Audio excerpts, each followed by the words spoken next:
내일장 증권통 토마토 투자클럽 전정현 전문가입니다. 안녕하세요. 네, 반갑습니다. 예, 오늘 어떤 식의 매매를 하셨습니까? 네, 오늘 시장의 중심 삼성그룹 지배구조 개편이기 때문에 급건과 관련이 된 대형주하고요. 네, 급건과 관련이 된 중소형주. 네, 그런 쪽들을 좀 많이 관심을 갖고 또 직접 매매도 좀 했습니다. 네. 예.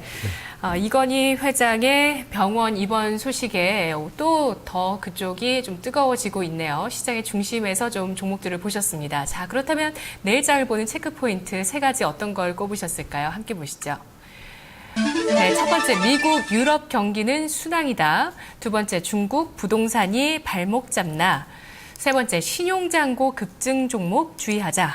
네, 첫 번째입니다. 미국, 유럽의 경기를 오늘 말씀해 주실 텐데요. 주말 앞두고 미국 쪽의 지표는 좀 호조세를 보였는데 미국과 유럽의 경기 어떤 지표를 통해서 보시겠어요?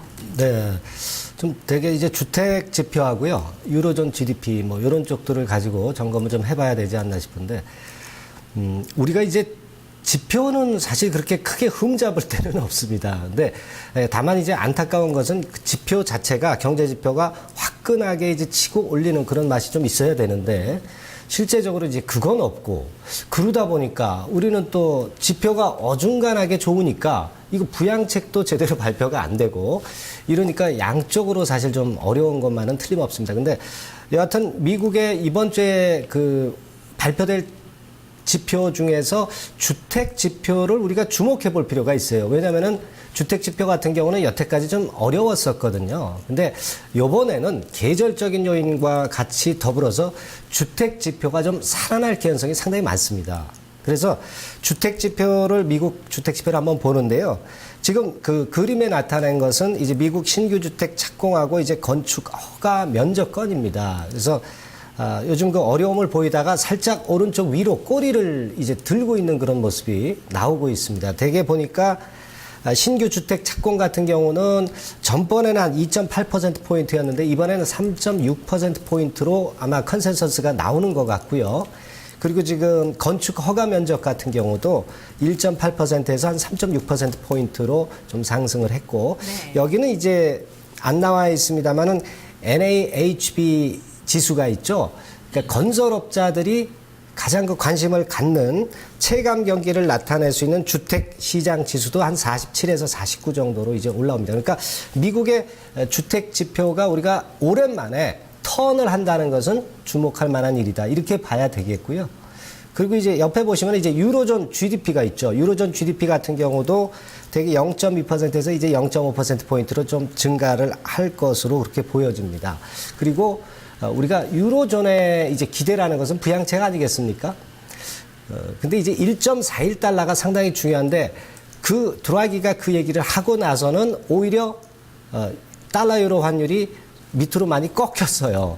그러니까 이거 너무 먼저 꺾이는 거 아니냐, 그러다 보면 또 부양책은 물 건너가는 게 아니냐, 이렇게 볼 수도 있지만 이번 주에 여하튼 소비자 물가 지수가 나옵니다. 그러니까 그 부분을 점검을 하면 거기서 좀 힌트를 얻을 수 있을 것 같고요. 대체적으로 보면 순항은 하고 있지만 화끈하지 못한 면이 좀 다소 아쉽다, 이렇게 결론 지을 수 있겠습니다. 네. 네. 자, 중국으로 가보겠습니다. 지금 부동산이 발목 잡나 이렇게 이제 포인트를 잡아주셨는데, 사실 이제 올 들어서 중국 부동산 시세 흐름, 등락률만 보면 그 상승률 자체가 좀 꺾여서 나오잖아요. 네, 그리고 이제 그렇죠. 그 춘절 이후 뭐 이렇게 그러니까 주요한 이벤트 있을 때마다 풀렸던 돈들을 인민은행에서 이제 다시 회수하려고 RP 발행해서 계속, 저희가 이제 시황으로는 계속 일부 이제 인포맥스나 이런 쪽에서는 제공이 되고 있는데, 주간 단위로 보면 거의 뭐 1,000억 위안, 우리 돈으로 10조 넘는 돈들이 계속 좀 지금 흡수가 되고 있거든요. 네. 뭐 이런 부분이 아무래도 부동산에 대한 부정적인 영향을 좀 크게 할 것으로 보십니까? 예, 그런 부분들이 아무래도 이제 열기를 가라앉히려고 했는데, 네. 실제적으로 중국 그 가계의 부동산 비중이라든가 이런 걸 보면은 조금은 리스크가 있을 수 있는 부분이 있기 때문에 그 부분을 한번 체킹하는 차원에서 제가 한번 자료를 준비해 봤는데요. 네네. 네.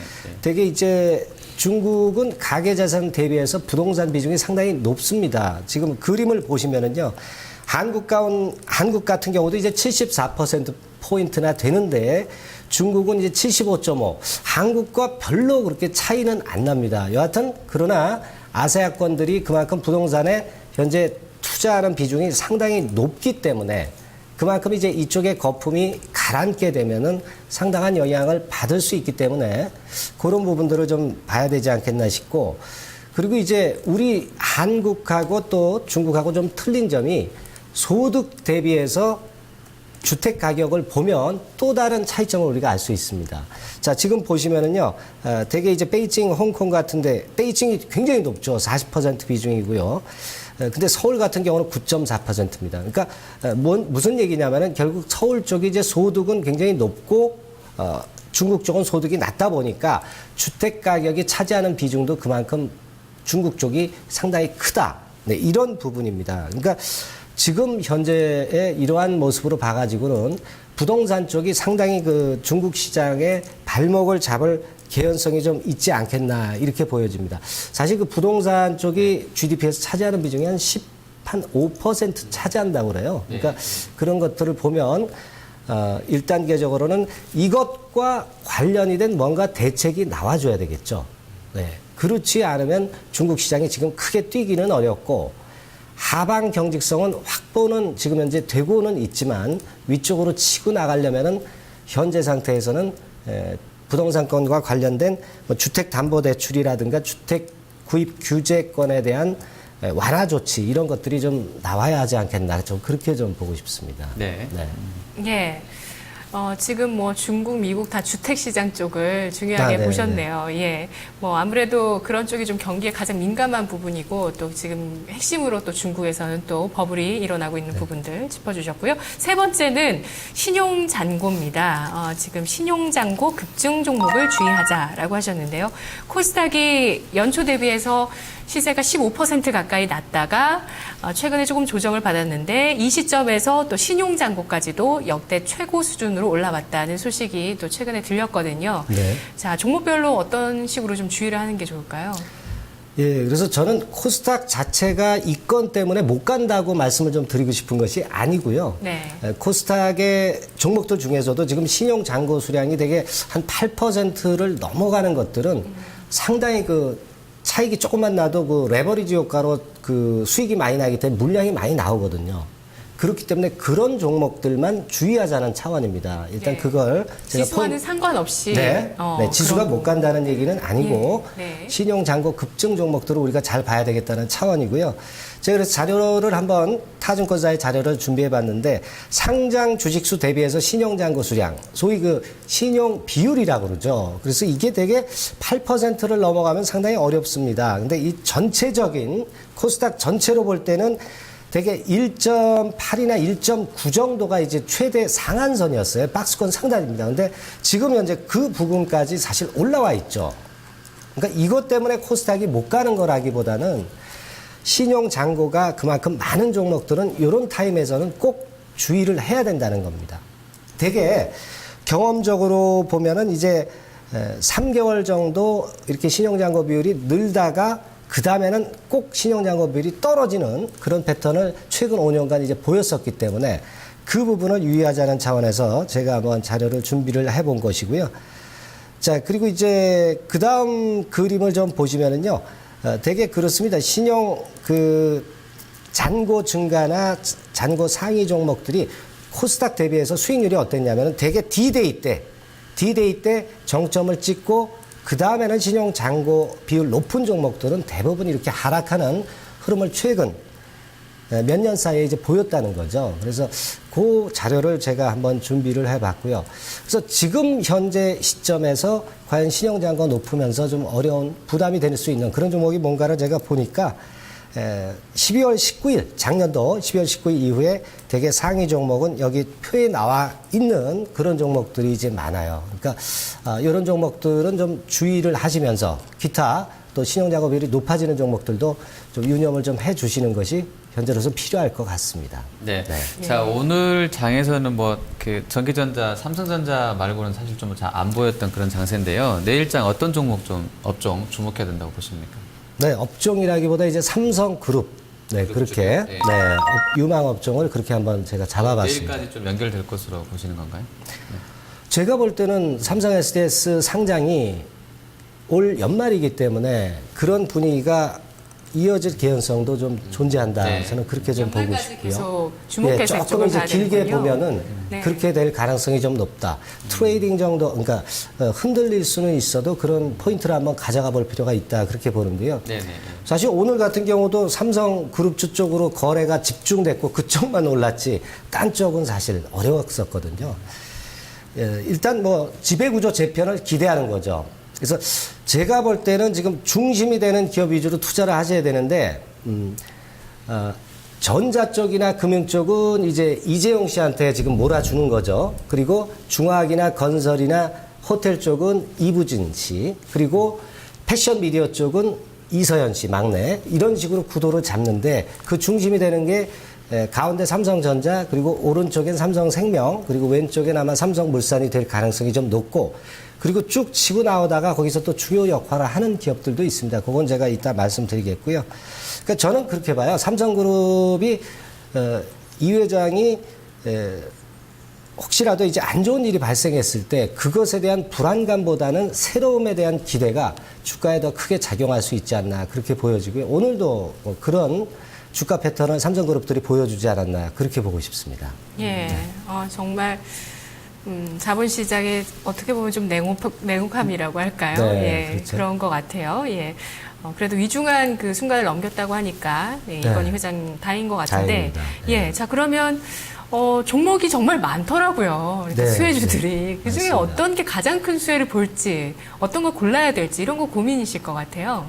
사실은 오늘 해답이 나온 것 같아요.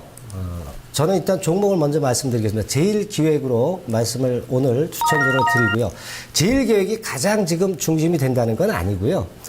오늘 오른 종목들 있죠. 뭐 예를 들면 삼성생명이라든가 뭐 호텔신라라든가 삼성전자라든가 뭐 제일기획이라든가 삼성물산 이런 쪽들이 중심이 되는 겁니다. 물론 나중에는 이제 삼성그룹 전반적으로 플러스 효과가 확산이 될 수도 있겠지만은 현재는 이제 중심은 오늘 주가에서 해답을 찾을 수가 있다라고 보고요.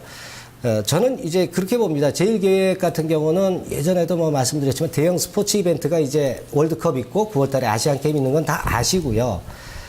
이서연 체제 중심의 역할을 기대할 수 있다는 겁니다. 그러니까 패션 미디어 쪽은 지금 에버랜드 사장인 이서연 씨한테 몰아주겠다는 거예요. 그렇다면은 현재 중심 역할을 할 수 있는 것은 미디어 쪽의 제일기획이 될 수 있지 않겠나. 그런 논리로 봐야 된다고 보고요. 그리고 업종 그 성장성 이런 측면에 봐서는 중국 시장이 대단히 지금 현재 매력적으로 작용이 됩니다. 연매출이 대개 이 미디어 업종 같은 경우가 한 0.3% 상승 그 정도에 그쳤는데 최근 5년 동안에 또 제일기획은 연 15%씩 성장을 해왔습니다. 그래서 이 중국 모멘텀이 상당히 크다. 영업수익으로 보면은 연수익률이 아마 중국 쪽 관련해서는 연평균 한 50% 정도 된 걸로 알고 있어요. 예, 네, 그래서 중국주라고 봐도 되겠네요. 그렇습니다. 예. 그리고 실적 한번 재무제표 놓고 한번 보시면은요, 매출, 영업이익, 순이익, EPS 뭐 전부 오른쪽 위쪽으로 올라오고 있죠. 네, 그런 부분들을 좀 주목하실 만한 종목이라고 봅니다. 네, 제일기획 이 종목의 수익률이 역사가 굉장히 찬란합니다. 네. 1998년도에 상장하고 나서 뭐 중간중간 하나씩 음봉을 내뿐이고 네. 계속해서 성장하고 있는 기업이거든요. 지금 올해 들어서는 좀 주가가 올해 들어서 한 8.7% 하락한 수준이에요. 자, 그렇다면 제일기획 어떤 식으로 진입 가능할지 오늘 4%의 강세 25,100원인데 전략 주시죠. 예, 예전에 그 상반기 초반에는 스포츠 테마권이 작용해서 조금 과다하게 상승을 했다고 봅니다. 그게 거품이 이제 완전히 빠졌다고 보고요. 매수가는 24,800원 선 정도로 말씀드리고요. 목표가는 27,000원, 그리고 손절가 라인은 23,400원으로 제시해드리겠습니다. 네, 알겠습니다. 내일장의 공략주 제일기획이었습니다. 네, 코스피가 오늘도 상승이 나오면서 이제 5일선까지 5일선마저 위쪽으로 돌려놨습니다. 상승세, 단기 상승세가 이어질 수 있겠다라는 기대감을 갖게 되는 시황인데요. 내일 좀 더 추가적인 상승 기대해 보겠습니다. 시청해주신 여러분 고맙습니다.